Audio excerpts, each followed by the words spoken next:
అన్యాయం జరుగుతుంటే చూసి ఉండలేక ఎన్నికల ముందు ఇచ్చినటువంటి వాగ్దానాలు, ఎన్నికలు ఎన్నో అబద్ధాలు చెప్పి కాపుల ఓట్లు తీసుకొని ఈనాడు రాష్ట్రానికి అధికారం వచ్చిన తర్వాత కాపులని అనగదొక్కాలని ఆలోచన చేస్తున్న ఈ చంద్రబాబుకు సరి అయిన బుద్ధి చెప్పాలనే ఆలోచనతో వచ్చా.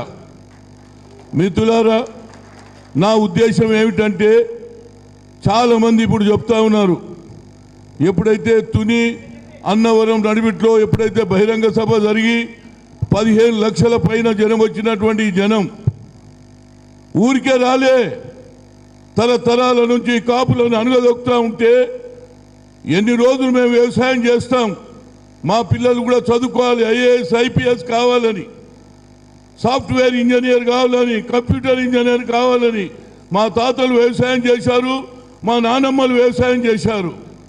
నేను కూడా వ్యవసాయం చేయాలని ఉన్నది, కానీ నాకు చదువుకోవాలని ఉన్నది. మరి చదువుకుంటే నాకు ఉద్యోగం సంగతి ఏమిటని ఈనాడు యువకులు అడుగుతున్నారు. దాని గురించి ముద్దగడ్డ పద్మనాభం ఈనాడు ఉద్యమం కాదు గుమ్మితులారా. చాలామందికి హిస్టరీ తెలుసు, కొందరికి తెలియకపోవచ్చు.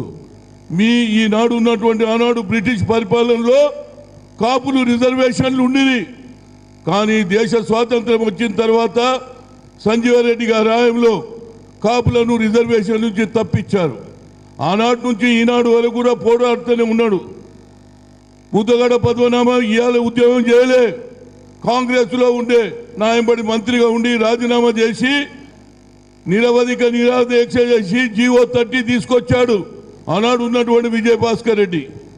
ఆ తర్వాత ఏం జరిగింది, అది తీసుకుపోయి కోల్డ్ స్టోరేజ్ వేశారే. అయితే మొన్న మళ్ళొకసారి ఆలోచన వచ్చింది, 2 రాష్ట్రాలు వేరే అయినాక చంద్రబాబు అన్ని మాటలు చెప్పాడు, కాపు సోదరులారా మీ గురించి సరి అయిన న్యాయం చేస్తాం, మీకు రిజర్వేషన్ ఇస్తామంటే అరే మా పిల్లల భవిష్యత్తు బాగుంటుందని మా కాపు తాతలు ముత్తాతలు అందరు కలిసి అరే ఈసారి మనం అందరు చంద్రబాబు కోటు వేద్దామన్నాము, వేశారు. వచ్చిన తర్వాత నువ్వేం చేస్తున్నావా, 3 ఏళ్ళు అయిపోయింది.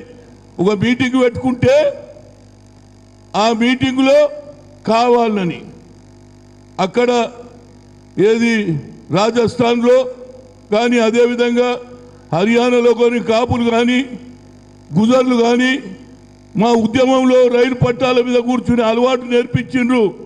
అదే అలవాటు ప్రకారంగా రైలు పట్టాల మీద కూర్చుంటే ప్రభుత్వం మీకు ఆలోచన లేదురా బాబు.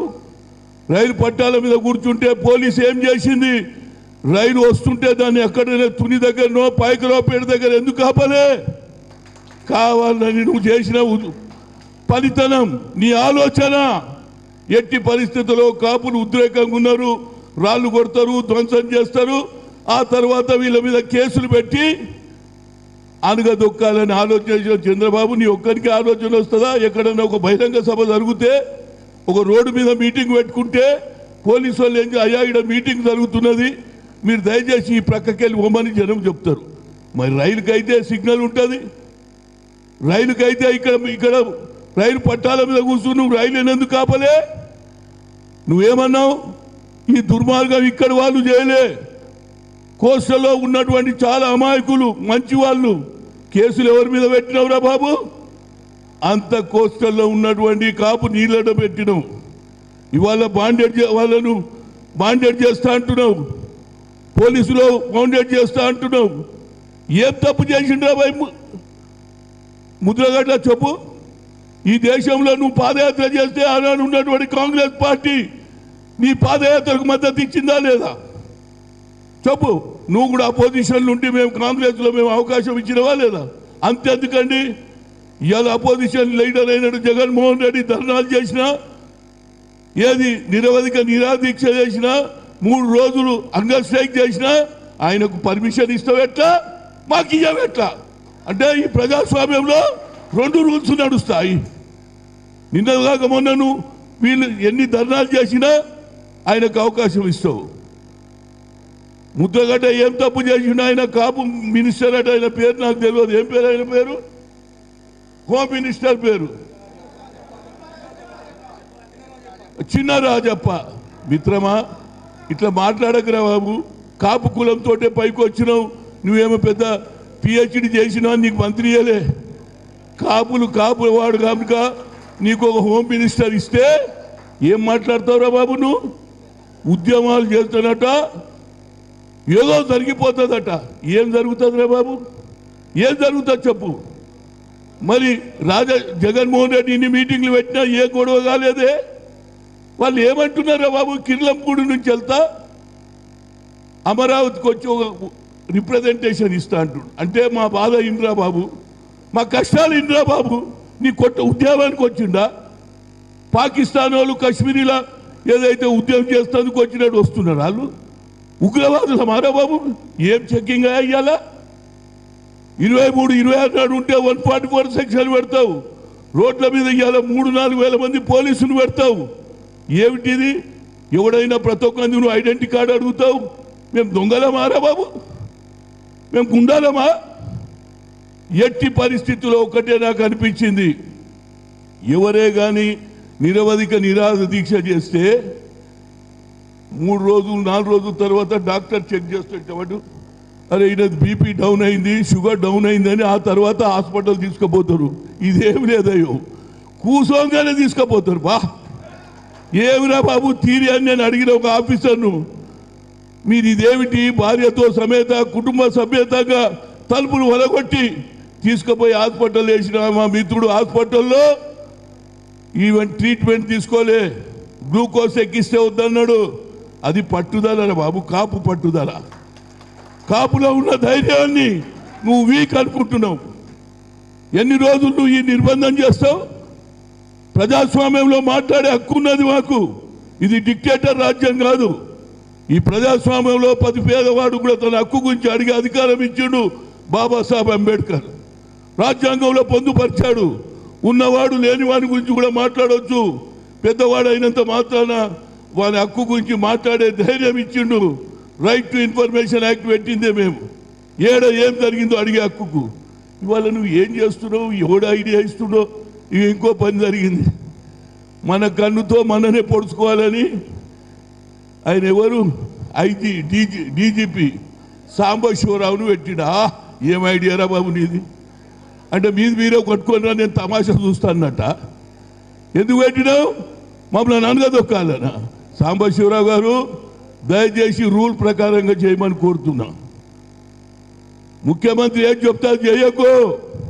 ప్రజలు గమనిస్తున్నారు. కోర్టు ఉన్నాయి, సుప్రీంకోర్టు ఉన్నది, ఈ లా ఉన్నది, బాబాసాహెబ్ అంబేద్కర్ ఇచ్చిన లా ఉన్నది. ఇవాళ ఏమిటండి 26 నాడు పెట్టినటువంటి పాదయాత్రకు ఇవాళ నుంచి నిర్బంధన? నాకు ఇప్పుడే మా మిత్రుడు ఈశ్వరరావు చెప్పాడు. అదేవిధంగా మా మాజీ శాసనసభ్యుడు అయినటువంటి గుంటూరు మస్తాన్ వాళ్ళు చెప్పాడు, వస్తుంటే బండ్లు ఆపుతారేమిరా బాబు? మేము దొంగలమా? మేము ఆయుధాలు తీసుకుపోతున్నామా? డ్రగ్స్ తీసుకుపోతున్నామా? మమ్మల్ని ఆపుతారేమిరా బాబు మీరు? ఏమిటి 26 నాడు నుంచి ఇప్పటి నుంచా? అంటే ఇవాళ ఎవ్వడు లేడు ఈ రాష్ట్రంలో, అతనే మొగోడు రా బాబు. ఇంత భయమా రా బాబు? ఆయన నిద్రలో కూడా ముద్ర అంటుండంట. ఎందుకంటే నిద్రలో కూడా ముద్ర కూడా కనిపిస్తుండే ఆయన. ఎందుకంటే కాపులు మెజార్టీ ఉన్నారు. కాపులతో పాటు ఎస్సీ బీసీ మైనార్టీలు ఒక్కటే అయిందనుకో నీ ప్రభుత్వం ఉండదురా బాబు. నేను వచ్చింది అందుకు.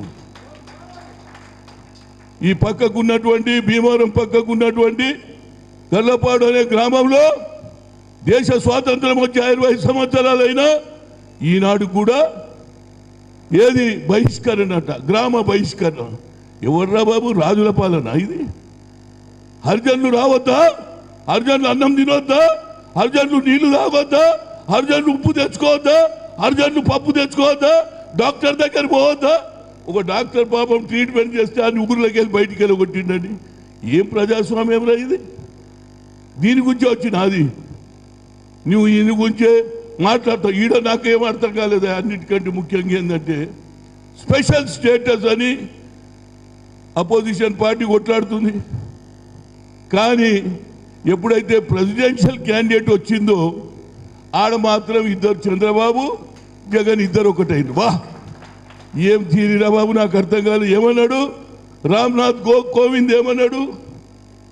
ఆనాడు ఉన్నటువంటి తీర్పు వీళ్ళు ఇక్కడ వాళ్ళే గారు అన్నారు. ముస్లిమ్స్ క్రిస్టియన్స్ ఈ దేశవాసులే గారు, వీరు ఇక్కడ జెనెటిక్సే కాదు, ఇక్కడ రక్తమే కాదని చెప్తే ఇవాళ పొద్దున్న లేస్తే బైబిల్ పట్టుకుంటారు, పొద్దున్న లేస్తే రంజాన్ వస్తే టోపీ పెడతారు, నమాజ్ చదువుతారు.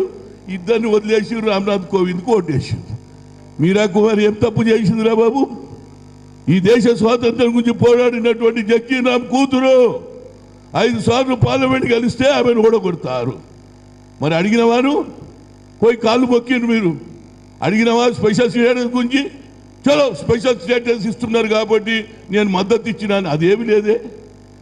ఏమిట్రా బాబు, ఈడ బిలీజుని కొట్లాట అవుతుంది. అందుగుంచనే ఆల్టర్నేట్ ఒక్కడే ముద్రగడ్డ పద్మనాభం. తండ్రి దమ్మున్న లీడర్ కొట్లాడగలుగుతాడు. కాంగ్రెస్ పార్టీ ముద్రగడ్డ వెనకాల ఉంటుందని చెప్తున్నా. ఎన్ని రోజులు నువ్వు చేస్తావో చూస్తాం మేము కూడా. బ్రిటిష్ పరిపాలన వ్యతిరేకంగా పోరాడినటువంటి కాంగ్రెస్, మహాత్మా గాంధీ, పండిట్ జవహర్లాల్ నెహ్రూ, అబ్దుల్ కలాం ఆజాద్, బాబాసాహెబ్ అంబేద్కర్ పోరాడుతున్న ఈనాడు దేశ స్వాతంత్రం వచ్చి దానికే మేము లెక్క చేయలేదురా బాబు. స్వాతంత్రం గురించి జైలు పోతాం రెడీ, ఎంతమంది పెడతావు ready. Hanumantharao is ready to go for jail, ready you make it any jail, I'm ready to prepare. It is a genuine issue, it is the oldest issue. You promise me before election. అందరు ఓట్లు తీసుకున్నావు, కాపులకు సరి అయిన న్యాయం చేస్తున్నావు. ఎందుకు చేయవురా bye? దాని గురించి నీకు పాదయాత్ర వస్తే ఏమవుతుందట? పోలీసుని పెట్టి బెదిరిస్తావు. ఇవాళ చూస్తే ఎట్టున్నది, కిర్లంపూడిలో ఉగ్రవాదులు పాకిస్తాన్ నుంచి కాశ్మీర్ మీద వస్తే మన భారతదేశ సిపాయిలు ఎట్లా తిరుగుతున్నారు అట్లా తిరుగుతున్నారు పోలీసు కవాతు. ఏమిరా యుద్ధమా ఇది? ఇది యుద్ధమా? ముఖ్యమంత్రి గారు అన్ని రోజులు మనం ఉండేరా బాబు. ప్రజలు ఎప్పుడు మార్పు అవుతాడు? ఏదైనా ఊర్లో దొరగొట్టిండు అనుకో, ఏమన్నాడు అప్పుడు? ఆ పటేలా నువ్వు కొట్టకపోతే ఎవడు కొడతాడురా? కొట్టుడు ఆయన కొట్టు. వానికి ఎన్నడు వస్తుంది మోక? ఎలక్షన్ రోజు కోటీశ్వరానికి ఒకే ఓటు, పేదవానికి ఒకే ఓటు. ఆ రోజు గుర్తు తరుసుని పని చేస్తారు అన్నాడు. ఈనాడు రైతులకు మోసం చేస్తావు, హరిజనులకు మోసం చేస్తావు, కాపులకు మోసం చేస్తావు. ఏం తప్పేమడిగిందా బాబు? తరతరాల నుంచి ఉన్నటువంటి మరి ఇక కొత్త పని పెట్టిండు ఆయన. బీసీలను రెచ్చగొడుతున్నాడు. కాపులకు బీసీలు ఇస్తే మేము, అరే నాకంటే బీసీ నాయకుడు ఎవడు ఉండరామని చెప్పు. ఈ రాష్ట్రంలో ఓబీసీ పార్లమెంట్ కమిటీ కన్వీనర్గా ఈ దేశంలో ఐఐటి ఐఐఎంలో రిజర్వేషన్ తెచ్చిన ఘనత మనది కాంగ్రెస్. ఎస్సీ ఎస్టీలకు పార్లమెంట్ కమిటీ ఉన్నలాగా రాహుల్ గాంధీ ఆలోచనతో ఈనాడు ఓబీసీ రిజర్వేషన్ పార్లమెంట్ కమిటీ వేయించినాం. ఏం జరుగుతుందో ఆలోచన చేయండి. మీ దాంట్లో ఏమైనా అడుగుతున్నారా బాబు? ఎస్, తమిళనాడులో ఏ విధంగానైతే ఇస్తున్నారో కాపులకు కూడా సరి అయిన న్యాయం చేయమని నువ్వు చెప్పినావు, ఇంప్లిమెంట్ చేయలేకపోతున్నావు. ఏమిటి నీ రాజకీయం? అనగదొక్కాలని చూడక మిత్రమా. పిల్లిని కూడా రుగుములేసి కొడితే పిల్లి మీదికి వస్తుందట. అందులో కాపులు ఎటువంటి వాళ్ళో నీకు తెలియదు. లేవరు, లేస్తే ఇక ఆగరు. బ్యాటరీ ఛార్జ్ అయిందా ఇక నువ్వు ఉండవు, నీ కొడుకు ఉండడు. నిజం చెప్తున్నా. అందుగురించే చెప్పడానికి వచ్చిన మిత్రులారా, మనం సగం సగం పని చేయకు, యుద్ధం చేద్దాం. కాపుల రిజర్వేషన్ గురించి ముద్దగడ్డ వెనకాల పోదాం. చలో అమరావతి అని పోదాం. ఎవడు ఆపుతాడో చూస్తా, ఎంతమందిని జైల్లో వేస్తాడో చూస్తా అని చెప్పడానికి వచ్చాను. ఏదైనా కాంగ్రెస్ పార్టీ పూర్తి మద్దతు ఉన్నది. ముద్దగడ్డ చేసేయి ఏది చలో అమరావతికి ఏమంటున్నాడు? ఆ గ్రామం నుంచి బయలుదేరి ఊరు తిరుగుతూ వచ్చి నీకు ఒక రిప్రజెంటేషన్ ఇస్తాడు రా బాబు. ఆ రిప్రజెంటేషన్ తీసుకో, ఏం చేయాలో చెప్పు. అంతేగాని ముద్దగడ్డ కుటుంబాన్ని ఎవరు లేస్తే వాళ్ళ మీద కేసు ఎన్ని పెడతావురా బాబు? పెట్టు, జైలు నింపు, మేము కూడా వస్తాం. తెలంగాణ నుంచి మేము కూడా వస్తాం. ఎంతమంది నింపుతావు నింపు చూస్తాం. నీకు ఈనాడు అర్జునుల మీద 2 నెలలు ఈనాడు గ్రామ బహిష్కరణ చేస్తే నీ కళ్ళు కనిపించా. అది ఏ గ్రామం? సత్యం కంప్యూటర్ రామలింగరాజు గ్రామం. రామలింగరాజు గారితో కూడా చెప్పా, రామలింగరాజు గారు నీ గ్రామంలో అన్యాయం జరుగుతున్నది, కులాల మీద వ్యతిరేకత వస్తున్నది. పేదవాడు ఉన్నవాడు కలిసి ఉంటేనే ఆ గ్రామం బాగుంటుంది. పేదవాడిని నువ్వు అడగదొక్కాలని ప్రయత్నం చేస్తే తిరగబడతానని చెప్పడం జరిగింది. ఇక్కడ అంతే, తెలంగాణలో కూడా అంతే. అక్కడ కూడా దౌర్జన్యం జరుగుతుంది. కనుక సమయం ఆసన్నమైంది. ముద్దగడ్డ లాంటి నీతి నిజాయితీపరుడు అయినటువంటి ముద్దగడ్డకు సాయం చేయండి. సాయం కాదు, మీ భవిష్యత్తు, మీ పిల్లల భవిష్యత్తు, రానున్న వారి తరం గురించి ప్రతి ఒక్కరు కూడా వ్యవసాయం చేయాలని ఆలోచన లేదు. చదువుకోవాలి, ఐఏఎస్ కావాలి, ఐపీఎస్ కావాలి, ఇంజనీర్ కావాలని పిల్లలు ఆలోచన చేస్తారు. వాళ్ళ సంగతి ఏమిటి? వాళ్ళ రిజర్వేషన్ ఎప్పుడో ఉండే బ్రిటిష్ పీరియడ్లో, సంజయ్ రెడ్డి పీరియడ్లో తీసేశారు. అంతుచిక్కని రహస్యాలు, మరెన్నో మనకి తెలియని పురాతన కట్టడాలు, వాటి వెనక దాగిన నిజాలు, పూర్వీకుల ఆచారాలు, మరెన్నో మూఢ విశ్వాసాలు, ఇలా కాలగర్భంలో కలిసిపోతున్న రహస్యాల కొరకు సబ్స్క్రైబ్ చేయండి రహస్యవాణి ఛానల్.